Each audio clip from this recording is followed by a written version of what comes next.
Hi everyone. PT റീഡിങ്ങിലെ റിയോർഡ് paragraphs എങ്ങനെ റിയോർഡ് ചെയ്യണം എന്നുള്ള കൺഫ്യൂഷനിലായിരിക്കും നിങ്ങളിരിക്കുന്നത് അല്ലേ? കാരണം ഏറ്റവും കൂടുതലായിട്ട് മിസ്റ്റേക്സ് വരുന്നത് അവിടെയാണ്. അപ്പോൾ 4 ടിപ്സിൽ കൂടി അല്ലെങ്കിൽ there are 4 ways to tackle the same problem. അത് ഏതൊക്കെയാണ് ആ 4 ways എന്നുള്ളതാണ് ഞാനിപ്പം പറയാൻ പോകുന്നത്. Okay, so I am Shiju Mariyam Jacob, PT faculty of Xylem languages. ഇതുവരെ യൂട്യൂബ് ചാനൽ സബ്സ്ക്രൈബ് ചെയ്യാത്തവരാണെങ്കിൽ സബ്സ്ക്രൈബ് ചെയ്യുക. ഓക്കെ, ഇതുപോലെയുള്ള ടിപ്സ് ആൻഡ് ട്രിക്സും സ്ട്രാറ്റജീസും ഒക്കെ അപ്ലോഡ് ചെയ്യുന്നതായിരിക്കും. മാത്രവുമല്ല, നിങ്ങൾക്ക് കൂടുതലായിട്ട് പ്രാക്ടീസ് ചെയ്യണമെന്നുണ്ടെങ്കിൽ join our Telegram channel. You can practise there as well with more questions and practice. അപ്പോൾ നമുക്കൊന്ന് പോയാലോ. ആദ്യമായിട്ട് ഓർക്കുക, റിയോർഡ് പാരഗ്രാഫ്സ് എന്ന് പറയുന്നത് there are different sentences, almost 4 to 5 sentences, okay, that are given there in different order.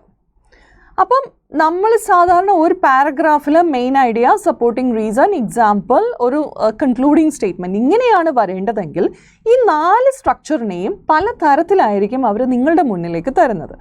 So logically and in a meaningful manner you have to arrange those sentences in a sequence. അപ്പോൾ അതാണ് റിയോർഡ് paragraph എന്ന് പറയുന്നത്. ഇതറിയാൻ മേലാത്തവർക്ക് വേണ്ടിയാണ് ഞാനിതിപ്പോൾ പറയുന്നത്. So understand. അപ്പം നമ്മുടെ മുന്നിൽ റീഓർഡർ ചെയ്യേണ്ട 4-5 സെൻറ്റൻസസ് കിട്ടി. അപ്പോൾ ആദ്യമായിട്ട് നമ്മൾ ചെയ്യേണ്ടത്, so this is the first thing you should follow, you have to identify the topic sentence or an independent sentence. Okay, അപ്പോൾ എങ്ങനെ ടോപ്പിക് സെൻറ്റൻസിനെ നമ്മൾ കണ്ടുപിടിക്കും, എങ്ങനെ ഒരു ഇൻഡിപെൻഡൻറ്റ് സെൻറ്റൻസിനെ ഫൈൻഡ് ഔട്ട് ചെയ്യും? ഓർക്കുക, independent sentence or a topic sentence always introduces the main idea of our topic or our paragraph. ഏറ്റവും പ്രധാനപ്പെട്ട ഒരു മെയിൻ ഐഡിയ ആയിരിക്കും നമ്മുടെ ടോപ്പിക് സെൻറ്റൻസിൽ ഉണ്ടായിരിക്കുക. പിന്നെയോ it never begins with connectors or it never begins with pronouns. Okay, it ever begins with for example, for instance. അപ്പോൾ ഇങ്ങനെയുള്ള സെൻറ്റൻസസ് കൊണ്ടായിരിക്കില്ല ഇതൊരിക്കലും തുടങ്ങുന്നത്. അപ്പോൾ ഈസി ആയിട്ട് നിങ്ങൾക്ക് നിങ്ങളുടെ ഇൻഡിപെൻഡൻറ്റ് സെൻറ്റൻസിനെ റെക്കഗ്നൈസ് ചെയ്യാം. ഓക്കെ, അത് നിങ്ങൾ പ്രത്യേകം ഓർക്കുക, it will never ever begin with this, they, for example, but another, these kind of words. ഇനി ഇത് മാത്രമല്ല, to exemplify, for instance, then they, them, in other words. So ഇങ്ങനെയുള്ള വാക്കുകളൊന്നും കൊണ്ട് നമ്മുടെ ടോപ്പിക് സെൻറ്റൻസ് ബിഗിൻ ചെയ്യാറില്ല. Then the second one, so first one, understand or എന്താ analyze or otherwise recognize the main idea, okay, or the topic sentence. Then the second one, you need to analyze the keywords.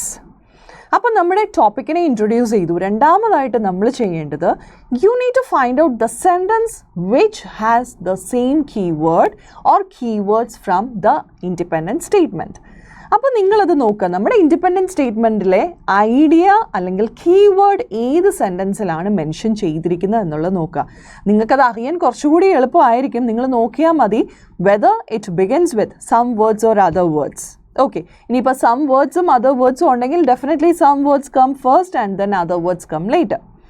ഇനിയിപ്പോൾ for example, for instance ഉണ്ട്, definitely an idea will be there to link the first statement and this example statement. That is what we call it as supporting reason. Okay, അപ്പം ഇങ്ങനെയുള്ള ചില linkers, ഇപ്പം for example നിങ്ങൾ ഈ സ്ക്രീനിൽ നോക്കുകയാണെന്നുണ്ടെങ്കിൽ you can see the linking phrases like additionally, in addition to, furthermore, more over.